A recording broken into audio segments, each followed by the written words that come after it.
Chapter 24. As I rose and dressed, I thought over what had happened and wondered if it were a dream. I could not be certain of the reality till I had seen Mr. Rochester again, and heard him renew his words of love and promise. While arranging my hair, I looked at my face in the glass, and felt it was no longer plain. There was hope in its aspect, and life in its colour, and my eyes seemed as if they had beheld the fount of fruition, and borrowed beams from the lustrous ripple. I had often been unwilling to look at my master, because I feared he could not be pleased at my look, but I was sure I might lift my face to his now, and not cool his affection by its expression.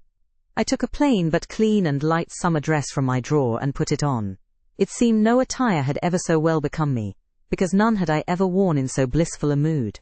I was not surprised when I ran down into the hall, to see that a brilliant June morning had succeeded to the tempest of the night, and to feel, through the open glass door, the breathing of a fresh and fragrant breeze. Nature must be gladsome when I was so happy. A beggar-woman and her little boy, pale ragged objects both, were coming up the walk, and I ran down and gave them all the money I happened to have in my purse, some 3 or 4 shillings. Good or bad, they must partake of my jubilee. The rooks cawed, and blither birds sang, but nothing was so merry, or so musical as my own rejoicing heart. Mrs. Fairfax surprised me by looking out of the window with a sad countenance, and saying gravely, "Miss Eyre, will you come to breakfast?" During the meal she was quiet and cool, but I could not undeceive her then. I must wait for my master to give explanations, and so must she. I ate what I could, and then I hastened upstairs. I met Adele leaving the schoolroom. "Where are you going? It is time for lessons." "Mr. Rochester has sent me away to the nursery." "Where is he?" "In there," pointing to the apartment she had left, and I went in, and there he stood. "Come and bid me good morning," said he. I gladly advanced, and it was not merely a cold word now, or even a shake of the hand that I received, but an embrace and a kiss. It seemed natural, it seemed genial to be so well loved, so caressed by him. "Jane, you look blooming and smiling and pretty," said he, "truly pretty this morning. Is this my pale little elf? Is this my mustard seed, this little sunny-faced girl with the dimpled cheek and rosy lips, the satin-smooth hazel hair, and the radiant hazel eyes?" I had green eyes, reader, but you must excuse the mistake. For him they were new-dyed, I suppose. "It is Jane Eyre, sir. Soon to be Jane Rochester," he added. "In 4 weeks, Janet, not a day more. Do you hear that?" I did, and I could not quite comprehend it. It made me giddy. The feeling, the announcement sent through me, was something stronger than was consistent with joy, something that smote and stunned. It was, I think, almost fear. "You blushed and now you are white, Jane. What is that for?" "Because you gave me a new name, Jane Rochester, and it seems so strange." "Yes, Mrs. Rochester," said he. "Young Mrs. Rochester, Fairfax Rochester's girl bride." "It can never be, sir. It does not sound likely. Human beings never enjoy complete happiness in this world. I was not born for a different destiny to the rest of my species. To imagine such a lot befalling me is a fairy tale, a daydream, which I can and will realize. I shall begin today. This morning I wrote to my banker in London to send me certain jewels he has in his keeping, heirlooms for the ladies of Thornfield. In a day or 2 I hope to pour them into your lap, for every privilege, every attention shall be yours that I would accord a peer's daughter, if about to marry her." "Oh, sir, never rain jewels. I don't like to hear them spoken of. Jewels for Jane Eyre sounds unnatural and strange. I would rather not have them. I will myself put the diamond chain round your neck and the circlet on your forehead, which it will become, for nature at least has stamped her patent of nobility on this brow, Jane, and I will clasp the bracelets on these fine wrists, and load these fairy-like fingers with rings." "No, no, sir. Think of other subjects, and speak of other things, and in another strain. Don't address me as if I were a beauty. I am your plain, Quakerish governess." "You are a beauty in my eyes, and a beauty just after the desire of my heart, delicate and aerial." "Puny and insignificant, you mean?" "You are dreaming, sir, or you are sneering. For God's sake, don't be ironical." "I will make the world acknowledge you a beauty too," he went on, while I really became uneasy at the strain he had adopted, because I felt he was either deluding himself or trying to delude me. "I will attire my Jane in satin and lace, and she shall have roses in her hair, and I will cover the head I love best with a priceless veil. And then you won't know me, sir, and I shall not be your Jane Eyre any longer, but an ape in a harlequin's jacket, a jay in borrowed plumes. I would as soon see you, Mr. Rochester, tricked out in stage trappings, as myself clad in a court lady's robe, and I don't call you handsome, sir, though I love you most dearly, far too dearly to flatter you. Don't flatter me. He pursued his theme, however, without noticing my deprecation. This very day I shall take you in the carriage to Millcote, and you must choose some dresses for yourself. I told you we shall be married in 4 weeks. The wedding is to take place quietly, in the church down below yonder, and then I shall waft you away at once to town. After a brief stay there I shall bear my treasure to regions nearer the sun, to French vineyards and Italian plains, and she shall see whatever is famous in old story and in modern record. She shall taste, too, of the life of cities. And she shall learn to value herself by just comparison with others. Shall I travel? And with you, sir? You shall sojourn at Paris, Rome and Naples, at Florence, Venice and Vienna. All the ground I have wandered over shall be retrodden by you. Wherever I stamped my hoof, your sylph's foot shall step also. 10 years since I flew through Europe half mad, with disgust, hate, and rage as my companions. Now I shall revisit it healed and cleansed, with a very angel as my comforter. I laughed at him as he said this. I am not an angel, I asserted, and I will not be one till I die. I will be myself. Mr. Rochester, you must neither expect nor exact anything celestial of me, for you will not get it, any more than I shall get it of you, which I do not at all anticipate. What do you anticipate of me? For a little while you will perhaps be as you are now, a very little while, and then you will turn cool, and then you will be capricious, and then you will be stern, and I shall have much ado to please you. But when you get well used to me, you will perhaps like me again. Like me, I say, not love me. I suppose your love will effervesce in 6 months or less. I have observed in books written by men, that period assigned as the farthest to which a husband's ardour extends. Yet, after all, as a friend and companion, I hope never to become quite distasteful to my dear master. Distasteful, and like you again. I think I shall like you again, and yet again, and I will make you confess I do not only like but love you, with truth, fervour, constancy. Yet are you not capricious, sir? To women who please me only by their faces, I am the very devil when I find out they have neither souls nor hearts, when they open to me a perspective of flatness, triviality, and perhaps imbecility, coarseness, and ill temper. But to the clear eye and eloquent tongue, to the soul made of fire, and the character that bends but does not break, at once supple and stable, tractable and consistent, I am ever tender and true. Had you ever experience of such a character, sir? Did you ever love such an one? I love it now, but before me, if I indeed in any respect come up to your difficult standard. I never met your likeness. Jane, you please me and you master me. You seem to submit, and I like the sense of pliancy you impart. And while I am twining the soft silken skein round my finger, it sends a thrill up my arm to my heart. I am influenced, conquered, and the influence is sweeter than I can express, and the conquest I undergo has a witchery beyond any triumph I can win. Why do you smile, Jane? What does that inexplicable, that uncanny turn of countenance mean? I was thinking, sir, you will excuse the idea, it was involuntary. I was thinking of Hercules and Samson with their charmers. You were, you little elfish. Hush, sir, you don't talk very wisely just now.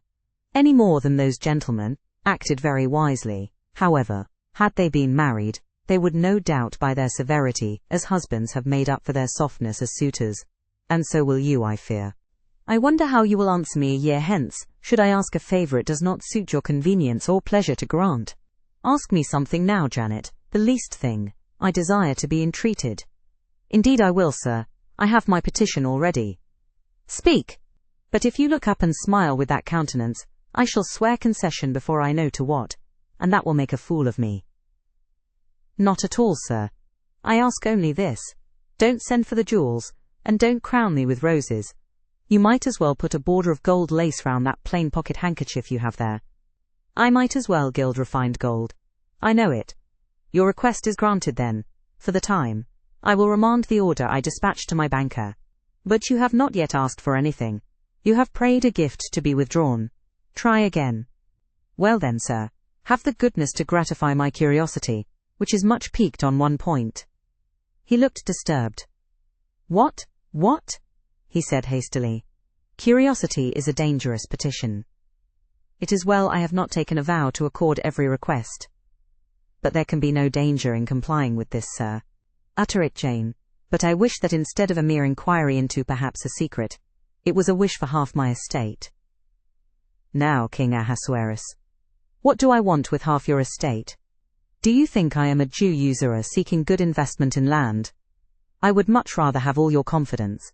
You will not exclude me from your confidence if you admit me to your heart.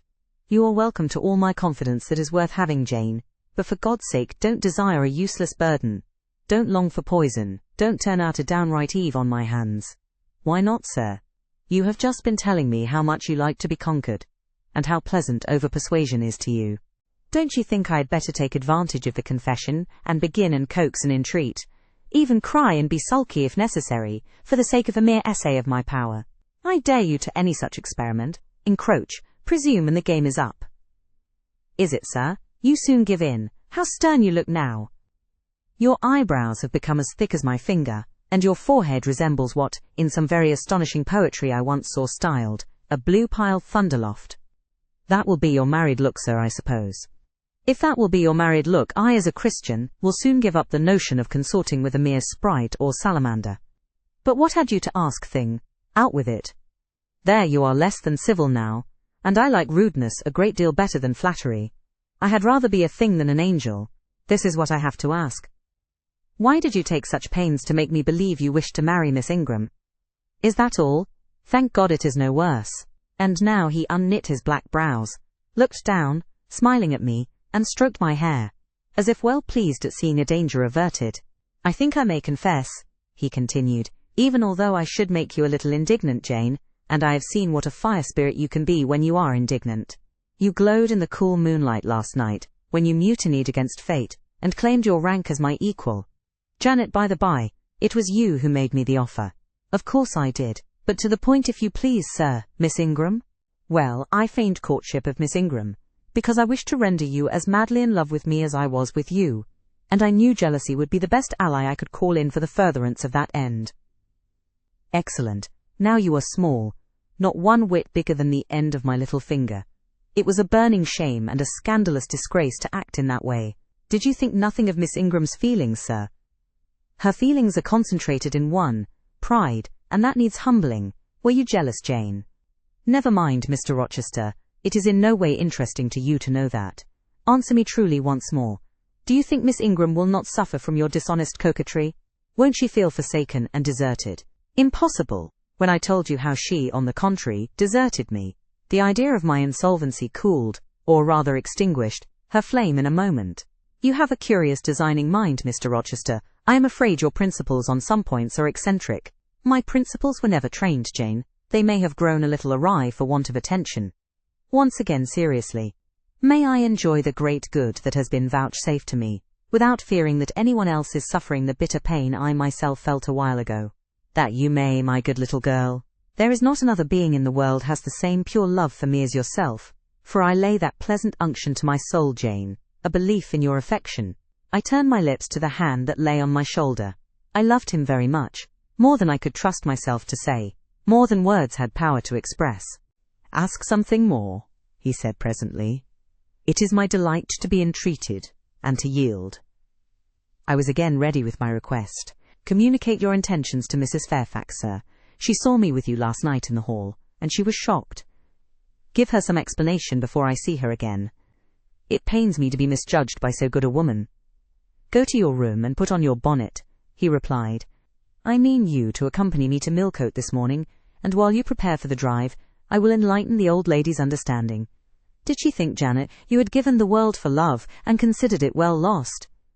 I believe she thought I had forgotten my station and yours, sir. Station! Station! Your station is in my heart, and on the necks of those who would insult you, now or hereafter. Go. I was soon dressed, and when I heard Mr. Rochester quit Mrs. Fairfax's parlour, I hurried down to it. The old lady had been reading her morning portion of Scripture, the lesson for the day. Her Bible lay open before her, and her spectacles were upon it. Her occupation, suspended by Mr. Rochester's announcement, seemed now forgotten. Her eyes, fixed on the blank wall opposite, expressed the surprise of a quiet mind stirred by unwanted tidings. Seeing me, she roused herself. She made a sort of effort to smile, and framed a few words of congratulation, but the smile expired, and the sentence was abandoned unfinished. She put up her spectacles, shut the Bible, and pushed her chair back from the table. "I feel so astonished," she began. "I hardly know what to say to you, Miss Eyre. I have surely not been dreaming, have I? Sometimes I half fall asleep when I am sitting alone and fancy things that have never happened.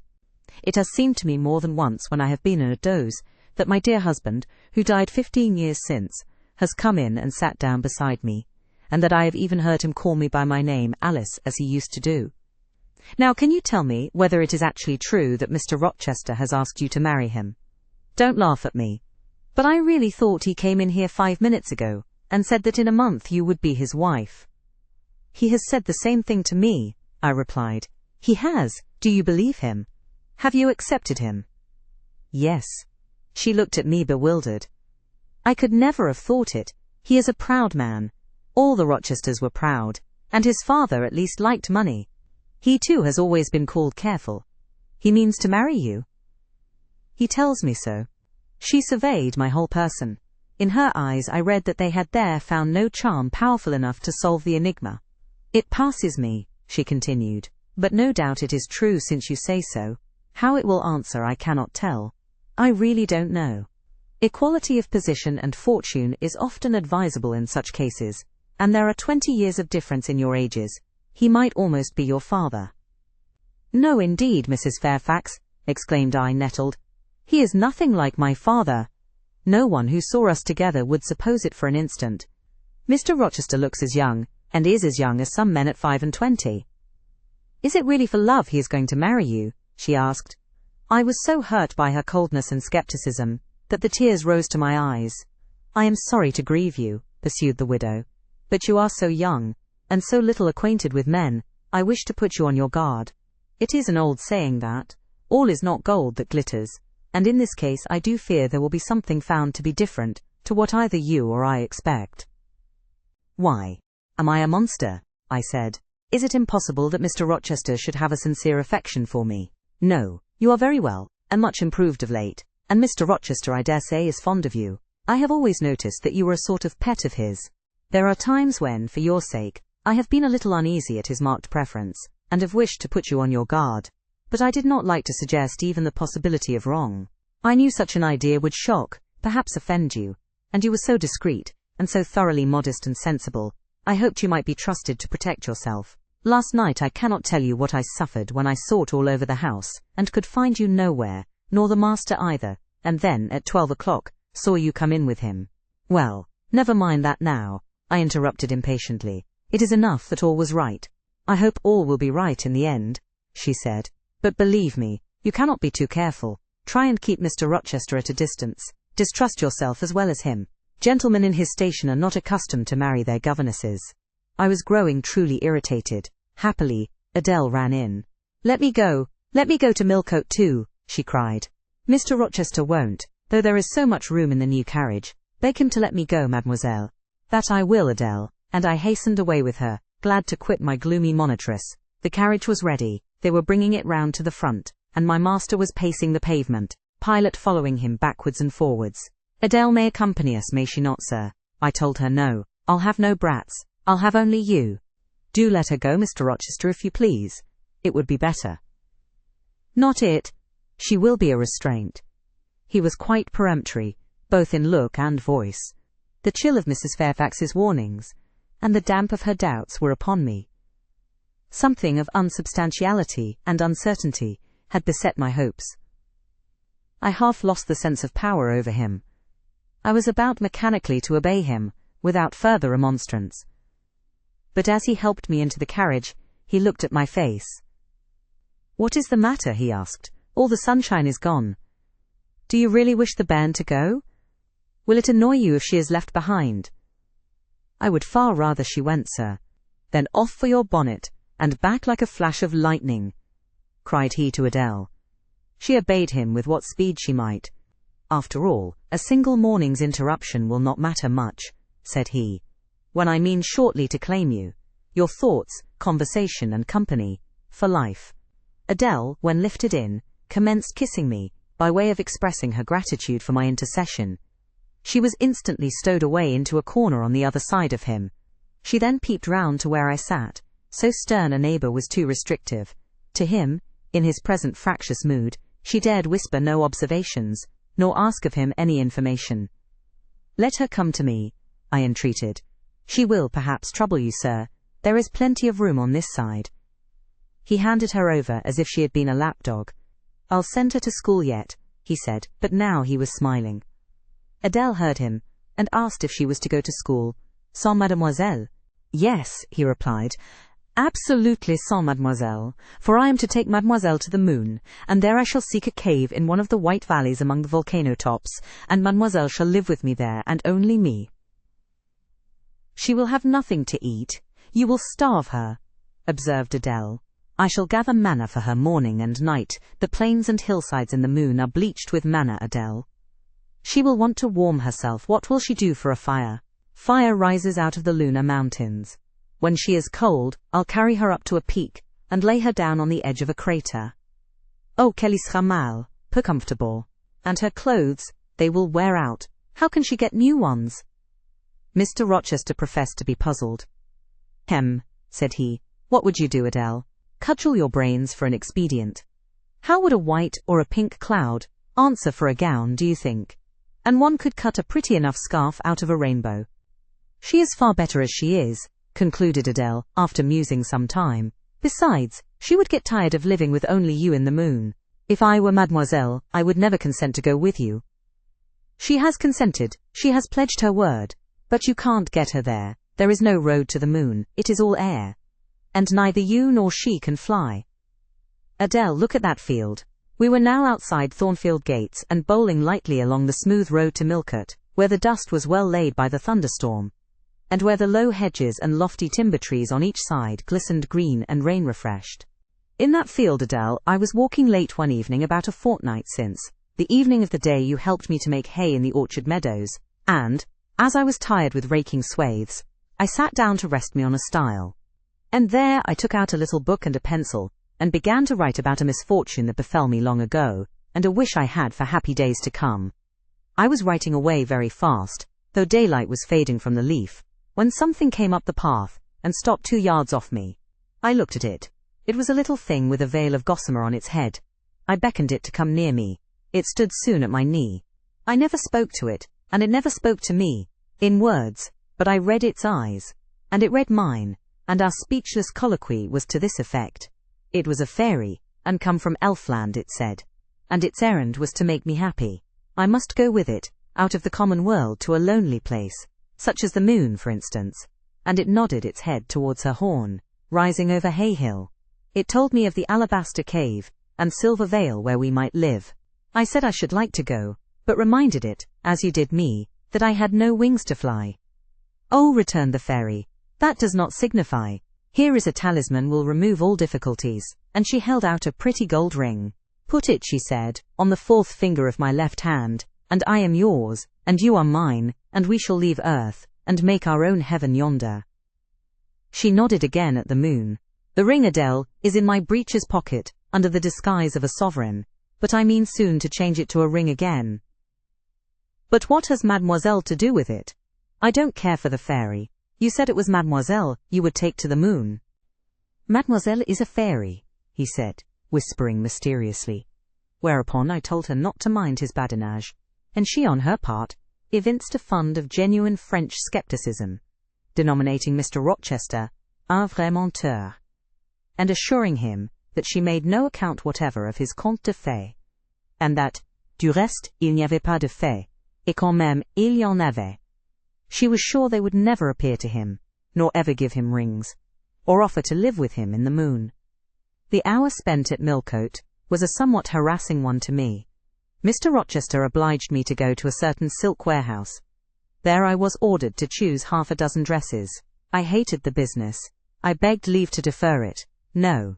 It should be gone through with now. By dint of entreaties expressed in energetic whispers, I reduced the 6 to 2. These, however, he vowed he would select himself. With anxiety I watched his eye rove over the gay stores. He fixed on a rich silk of the most brilliant amethyst dye, and a superb pink satin. I told him in a new series of whispers that he might as well buy me a gold gown and a silver bonnet at once. I should certainly never venture to wear his choice. With infinite difficulty, for he was stubborn as a stone, I persuaded him to make an exchange in favor of a sober black satin and pearl grey silk. It might pass for the present, he said, but he would yet see me glittering like a parterre. Glad was I to get him out of the silk warehouse, and then out of a jeweller's shop. The more he bought me, the more my cheek burned with a sense of annoyance and degradation. As we re-entered the carriage and I sat back feverish and fagged, I remembered what, in the hurry of events dark and bright, I had wholly forgotten, the letter of my Uncle John Eyre to Mrs. Reed, his intention to adopt me and make me his legatee. It would indeed be a relief, I thought, if I had ever so small an independency. I never can bear being dressed like a doll by Mr. Rochester, or sitting like a second Danae with the golden shower falling daily round me. I will write to Madeira the moment I get home, and tell my Uncle John the first I'm going to be married, and to whom. If I had but a prospect of one day bringing Mr. Rochester an accession of fortune, I could better endure to be kept by him now.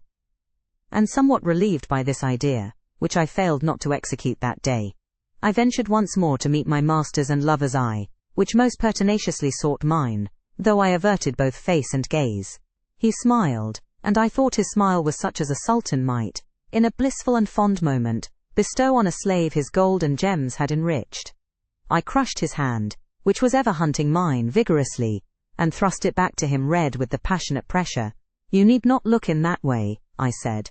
If you do, I'll wear nothing but my old Lowood frocks to the end of the chapter. I'll be married in this lilac gingham. You may make a dressing gown for yourself out of the pearl grey silk, and an infinite series of waistcoats out of the black satin. He chuckled. He rubbed his hands. Oh, it is rich to see and hear her, he exclaimed. Is she original? Is she piquant? I would not exchange this one little English girl for the Grand Turk's whole seraglio, gazelle eyes, houri forms and all. The Eastern allusion bit me again. I'll not stand you an inch in the stead of a seraglio, I said, so don't consider me an equivalent for one. If you have a fancy for anything in that line, away with you, sir, to the bazaars of Stamboul without delay, and lay out in extensive slave purchases some of that spare cash you seem at a loss to spend satisfactorily here. And what will you do, Janet, while I am bargaining for so many tons of flesh and such an assortment of black eyes? I'll be preparing myself to go out as a missionary to preach liberty to them that are enslaved, your harem inmates amongst the rest. I'll get admitted there, and I'll stir up mutiny. And you, three-tailed bashaw as you are, sir, shall in a trice find yourself fettered amongst our hands. Nor will I, for one, consent to cut your bonds till you have signed a charter, the most liberal that despot ever yet conferred. I would consent to be at your mercy, Jane. I would have no mercy, Mr. Rochester, if you supplicated for it with an eye like that. While you looked so, I should be certain that whatever charter you might grant under coercion, your first act, when released, would be to violate its conditions. Why, Jane, what would you have? I fear you will compel me to go through a private marriage ceremony, besides that performed at the altar. You will stipulate, I see, for peculiar terms. What will they be? I only want an easy mind, sir, not crushed by crowded obligations. Do you remember what you said of Céline Varens? Of the diamonds, the cashmeres you gave her? I will not be your English Céline Varens. I shall continue to act as Adele's governess. By that I shall earn my board and lodging, and £30 a year besides. I'll furnish my own wardrobe out of that money, and you shall give me nothing but... Well, but what? Your regard, and if I give you mine in return, that debt will be quit. Well, for cool native impudence and pure innate pride, you haven't your equal, said he. We were now approaching Thornfield. Will it please you to dine with me today? He asked, as we re-entered the gates. No, thank you, sir. And what for no, thank you, if one may inquire? I never have dined with you, sir, and I see no reason why I should now till what? You delight in half-phrases. Till I can't help it. Do you suppose I eat like an ogre or a ghoul, that you dread being the companion of my repast? I have formed no supposition on the subject, sir, but I want to go on as usual for another month. You will give up your governessing slavery at once. Indeed, begging your pardon, sir, I shall not. I shall just go on with it as usual. I shall keep out of your way all day, as I have been accustomed to do. You may send for me in the evening when you feel disposed to see me, and I'll come then. But at no other time. I want a smoke, Jane, or a pinch of snuff, to comfort me under all this, pour me dans une contenance, as Adele would say, and unfortunately, I have neither my cigar case nor my snuff box. But listen, whisper. It is your time now, little tyrant, but it will be mine presently, and when once I have fairly seized you, to have and to hold, I'll just, figuratively speaking, attach you to a chain like this. Touching his watch guard. Yes, bonny wee thing, I'll wear you in my bosom, lest my jewel I should tine. He said this as he helped me to alight from the carriage, and while he afterwards lifted out Adele, I entered the house, and made good my retreat upstairs. He duly summoned me to his presence in the evening. I had prepared an occupation for him, for I was determined not to spend the whole time in a tete-a-tete conversation. I remembered his fine voice. I knew he liked to sing. Good singers generally do. I was no vocalist myself, and, in his fastidious judgment, no musician either. But I delighted in listening when the performance was good. No sooner had twilight, that hour of romance, began to lower her blue and starry banner over the lattice, than I rose, opened the piano, and entreated him, for the love of heaven, to give me a song. He said I was a capricious witch, and that he would rather sing another time, but I averred that no time was like the present. Did I like his voice? He asked. Very much. I was not fond of pampering that susceptible vanity of his, but for once, and from motives of expediency, I would e'en soothe and stimulate it. Then, Jane, you must play the accompaniment. Very well, sir, I will try. I did try, but was presently swept off the stool and denominated a little bungler. Being pushed unceremoniously to one side, which was precisely what I wished, he usurped my place, and proceeded to accompany himself, for he could play as well as sing. IHIED me, to the window recess. And while I sat there, and looked out on the still trees and dim lawn, to a sweet air was sung in mellow tones the following strain. The truest love that ever heart felt at its kindled core, did through each vein, in quickened start, the tide of being pour. Her coming was my hope each day, her parting was my pain, the chance that did her steps delay, was ice in every vein. I dreamed it would be nameless bliss, as I loved to be, and to this object did I press, as blind as eagerly, but wide as pathless was the space that lay our lives between, and dangerous as the foamy race of ocean surges green, and haunted as a robber path through wilderness or wood, for might and right, and woe and wrath, between our spirits stood. I dangers dared, I hindrance scorned, I omens did defy, whatever menaced, harassed, warned, I passed impetuous by. On sped my rainbow, fast as light, I flew as in a dream, for glorious rose upon my sight, that child of shower and gleam. Still bright on clouds of suffering dim shines that soft solemn joy. Nor care I now how dense and grim disasters gather nigh. I care not in this moment sweet, though all I have rushed o'er should come on pinions strong and fleet, proclaiming vengeance sore. Though haughty hate should strike me down, right bar approach to me, and grinding might, with furious frown, swear endless enmity. My love has placed her little hand, with noble faith in mine, and vowed that wedlock's sacred band our nature shall entwine. My love has sworn, with sealing kiss, with me to live, to die. I have at last my nameless bliss, as I loved am I. He rose and came towards me, and I saw his face all kindled, and his full falcon eye flashing, and tenderness and passion in every lineament. I quailed momentarily, then I rallied. Soft scene, daring demonstration I would not have, and I stood in peril of both. A weapon of defense must be prepared. I wetted my tongue. As he reached me, I asked with asperity, whom he was going to marry now. That was a strange question to be put by his darling Jane. Indeed, I considered it a very natural and necessary one. He had talked of his future wife dying with him. What did he mean by such a pagan idea?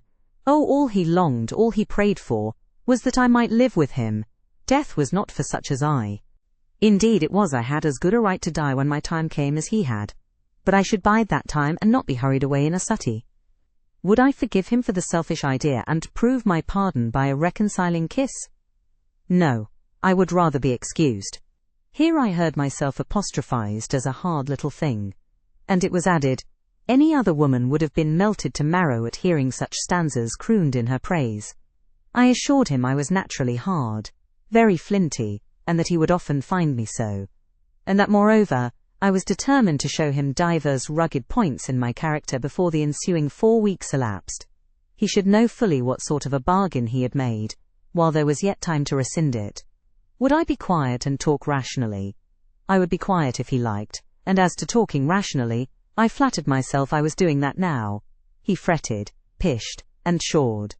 Very good, I thought. You may fume and fidget as you please, but this is the best plan to pursue with you, I am certain. I like you more than I can say, but I'll not sink into a bathos of sentiment, and with this needle of repartee, I'll keep you from the edge of the gulf too. And moreover, maintain by its pungent aid that distance between you and myself most conducive to our real mutual advantage. From less to more I worked him up to considerable irritation. Then, after he had retired in dudgeon, quite to the other end of the room, I got up and saying, I wish you good night, sir. In my natural and wonted respectful manner, I slipped out by the side door and got away. The system thus entered on I pursued during the whole season of probation, and with the best success. He was kept, to be sure, rather cross and crusty, but on the whole I could see he was excellently entertained, and that a lamb-like submission and turtle-dove sensibility, while fostering his despotism more, would have pleased his judgment, satisfied his common sense, and even suited his taste less. In other people's presence I was, as formerly, deferential and quiet, any other line of conduct being uncalled for. It was only in the evening conferences I thus thwarted and afflicted him.